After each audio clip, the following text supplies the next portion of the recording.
Apesar do otimismo, é preciso reforçar uma preocupação: a alta dos insumos, dos terrenos e da mão de obra. De março a julho, em meio à pandemia do novo coronavírus, construtoras de todo o país tiveram aumento no preço do material de construção. Dos itens consultados, o cimento foi o que teve maior alta. 95% das empresas identificaram alteração nos valores cobrados. Os números foram revelados por uma pesquisa da Câmara Brasileira da Indústria da Construção. Entre julho e agosto deste ano, a inflação da construção civil, divulgada pelo SINAP, saltou de 3,33% para 3,78%, o que contribuiu para a elevação dos custos da construção, que subiram 1,44% em setembro, maior alta desde 2013. A gente volta a debater esse assunto aqui no estúdio. De que forma essa inflação e a alta dos insumos impactam nos negócios? O que vocês podem dizer para a gente? Olha, o aumento do insumo, ele vai encarecer o imóvel. E há uma dificuldade em repassar esse custo ao consumidor final. Então, o que é que você tem? Como já foi falado aqui no outro bloco, o consumo se elevou em termos de insumo no mercado informal. Essa bonificação de R$600 levou a isso, a aumentar o consumo de cimento, a aumentar o consumo de tijolo, de ferro, tá? De uma maneira de piso. Tá? E a indústria da cerâmica está aí esgotada com pedidos que não dá conta. Com isso, o que é que se leva? Um aumento do preço do insumo. E se não se consegue repassar ao consumidor final. Isso daí está criando um problema sério para o setor da construção, que, em função da oferta e da procura, vai acabar se equilibrando. Mas a mão de obra, Cláudio, ela não houve uma queda assim do valor da mão de obra, dado que um desemprego elevado? Não, porque a mão de obra você tem um valor já, como se diz, negociado em convenção. Sindicato. Você não tem como baixar a mão de obra, aquela mão de obra permanece, tá? O valor. Houve uma redução da atividade formal, mas houve um aumento da atividade informal. Muita gente, o setor da construção, ela tem uma atividade na faixa de 60% na informalidade. Então, você vê essas empresas que são incorporadoras, são filiadas à ADEME, à CEBIC, que são empresas formais, tá certo? Então, custeia toda aquela formalidade que o setor da construção não tem.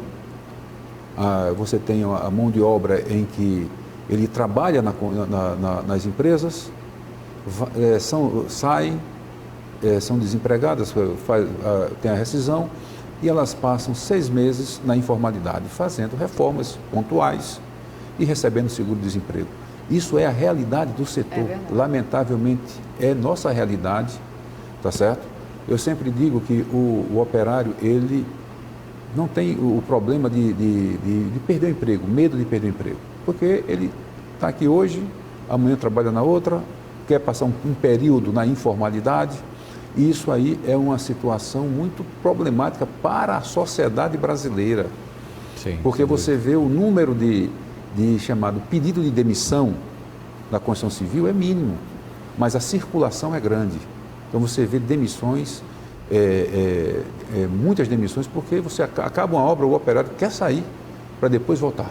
Mas aí eu faço uma outra colocação aqui. Em vários setores, a gente tem feito vários programas aqui, tem havido uma migração em relação a vendas eletrônicas, a automação. Me parece que na parte de vendas isso já começa a acontecer, né, Gustavo? E na parte de construção, o que vocês preveem para o futuro, já que a nossa construção civil no Brasil ainda tem uma característica muito artesanal, ao contrário de outros países? Como é que vocês veem essa mudança que está acontecendo em outros setores? Como é que está chegando na construção civil? Olha, são as inovações. Isso aí é o futuro, não tem como ser diferente. Hoje nós colocamos tijolo, vamos ter que deixar de colocar tijolo, já colocamos hoje gesso, chamado gesso acartonado, tá certo? Que é onde você otimiza a questão da mão de obra.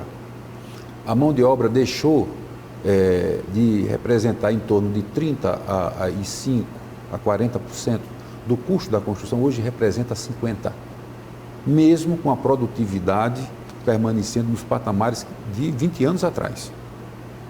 Lamentavelmente, é nossa situação. E esse valor é repassado? Esse valor chega a ser repassado agora com esse aumento dos insumos e da inflação? Não, esse valor vai ser repassado como se diz, houve, ao longo do tempo vai se repassando, mas isso aí, veja bem, deixa eu só te dar uma ideia do que é a construção civil. Ela tem valores salariais próximos do salário mínimo, em sua maioria. Sim. Isso leva a quê? Em 2003 nós tínhamos o salário mínimo na faixa dos $100. Hoje nós temos o salário mínimo na faixa dos 300, 3 vezes mais. Nossa produtividade continua a mesma. De lá para cá houve investimentos em função dessa situação. Dentro de uma obra você tem o quê? Uma manipuladora que pega hoje o cimento de uma betoneira, leva mecanicamente até o local de ser aplicado. Tá? No passado era o operário, o trabalhador que levava. Você tem que melhorar a capacidade produtiva do trabalhador para poder remunerá-lo melhor e assim ele ter um retorno também melhor para a sociedade, então, para ele. A figura do servente da mão de obra na construção, ela está acabando ou vai acabar? Bom, o servente não vai acabar, acho que nunca, mas o ideal é que se reduza ao bastante, tá certo? Até acabar mesmo, até seria interessante você mecanizar, mas você tem que melhorar a qualidade de vida, a capacidade de produzir do operário. É isso que vai levar o quê? É você não ter essa situação em que o operário não se preocupa de estar aqui ou ali. Ele vai ter um emprego bom e ele vai ter receio de dizer, não vou pedir conta disso aqui, nem quero sair daqui. Tá? O problema da construção hoje é isso, tanto faz ele estar em uma empresa como está outra, porque nós temos um nivelamento, uma régua nivelada por baixo. Isso é a nossa realidade. Nós temos que procurar mudar isso. E isso se muda com tecnologia, com mudança de técnicas de construção, que está acontecendo. E como está isso na parte de vendas, a parte de tecnologia? Está muito interessante. Foi acelerado o processo de você criar alternativas eletrônicas na venda, né? Criar inovações na venda. Então, hoje em dia, a gente já consegue assinar um contrato à distância. Há um curto período atrás, não existia essa possibilidade, né? Você teria que fazer de uma forma de mandar pelo correio, ter um processo cartorial para poder atestar que realmente foi o comprador que estava presente assinando aquele contrato. Hoje em dia a gente tem um contrato assinado à distância. Hoje em dia praticamente o papel ele sumiu da aprovação do cadastro, né? Tudo as pastas, né? Como a gente chama, os cadastros, a documentação para aprovação daquele cliente, chega tudo de forma eletrônica. Então a gente ganhou tempo, né? E diminuiu insumos, né? Para poder conseguir tá tendo essa aprovação do comprador. Como é que vocês avaliam os próximos desafios para o futuro? A gente falou aqui da mão de obra. O plano diretor, aqui falando mais regionalmente para o Maranhão, para São Luís, seria também um desafio o plano diretor de São Luís? Com relação ao plano diretor, que vai ser uma tarefa do próximo prefeito, porque esse mandato está acabando agora, o que é que se vê? Nós temos um plano diretor em que o gabarito, a altura de prédio, de número de pavimentos, foi estabelecido ainda em 1992. Isso já vai levar praticamente 30 anos. Nós podemos chegar a 15 pavimentos tipo, onde você tem, no Nordeste, Paraíba chega a 60 andares, 60, tá certo? E o que é que implica isso? Você ter um gabarito achatado. Você implica um custo maior de infraestrutura, custo de concessionária de água de esgoto, de energia elétrica. Isso tudo onera, inclusive prejudicando a sociedade de uma maneira geral. Tá? São prédios em área nobre elevados, isso vai trazer tributo elevado também para a prefeitura, para dar subsídio a áreas menos privilegiadas. Mas isso com relação ao gabarito. E com relação ao zoneamento, Cláudio? Como é que você vê hoje a distribuição do zoneamento? Zoneamento.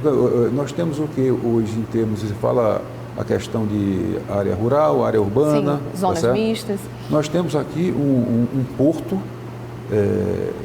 de porte elevado, acho que um dos maiores do mundo está aqui. São os navios que chegam aqui, mas voltado apenas para o graneleiro, para o transporte de insumo básico, minério, tá certo? Nós temos que agregar valor a isso. Para agregar valor a isso, nós precisamos ter área industrial adequada. E, lógico com sustentabilidade, viabilizando a parte ambiental, mas tem que dar suporte à economia que traz recursos. A construção civil nada mais é do que uma atividade que dá suporte à produção. Se existem pessoas aqui que estão ganhando dinheiro e exportando, vai querer morar bem, vai querer morar em lugares mais privilegiados, entendeu? Então isso vai incentivar, vai estimular, vai, como se diz, desenvolver a construção civil. A construção civil em área pobre vai sempre ser prejudicada. Não tem como. Gente, para encerrar aqui, que a gente está quase acabando o nosso tempo, eu queria que vocês falassem as projeções para o futuro. A gente falou pós-pandemia, a longo prazo, as perspectivas para o setor, para que a gente consiga dar uma conclusão aqui para o nosso debate. A gente entende que o cenário é bem favorável, né? A gente vê uma expansão no consumo do mercado imobiliário, a gente vê os clientes otimistas, a gente vê a confiança do consumidor, que é um pouco do que o Cláudio estava falando, né? Citou em algum momento da questão da confiança, né? O consumidor precisa estar confiante para ele poder entrar numa operação, na compra de um imóvel, que quando não é o definitivo, é um bem de alto valor agregado, né? Nos dois casos, sendo definitivo ou não. Então ele precisa realmente estar confiante. E a confiança também do empresário da construção, né? Que a gente vê que um ponto forte também são os estoques baixos, né? Isso gera o quê? Nova demanda de novos empreendimentos, novos lançamentos vindo, né? E ao passo que o consumidor está confiante, a gente imagina, né, que o cenário vai melhorar, a compra vai continuar acontecendo, o investimento no mercado imobiliário vai continuar acontecendo. Então o cenário é bem otimista e a gente torce que tudo converja a favor. Cláudio? O que o setor da construção, os empresários estão aí para construir. O que a gente quer é uma economia que tenha pujança, que tenha demanda, tá certo? Que cresça, que tenha uma taxa de juros baixa. Se manter assim, se a gente for por esse lado, o setor da construção civil vai melhorar com certeza. Gente, muito obrigada. É o que a gente espera que melhore. A gente está aqui para discutir, levantar pautas para que a gente cresça cada vez mais, né? Não só o Maranhão, mas no Brasil também. Obrigada mais uma vez pela participação de vocês. Obrigado, mano. A gente fica por aqui. Eu agradeço a sua participação. Para mais informações e conteúdos exclusivos, siga nossas redes sociais. Negócios na Pauta no Instagram. No YouTube você confere na íntegra todos os nossos programas. Até a próxima pauta. Tchau, tchau.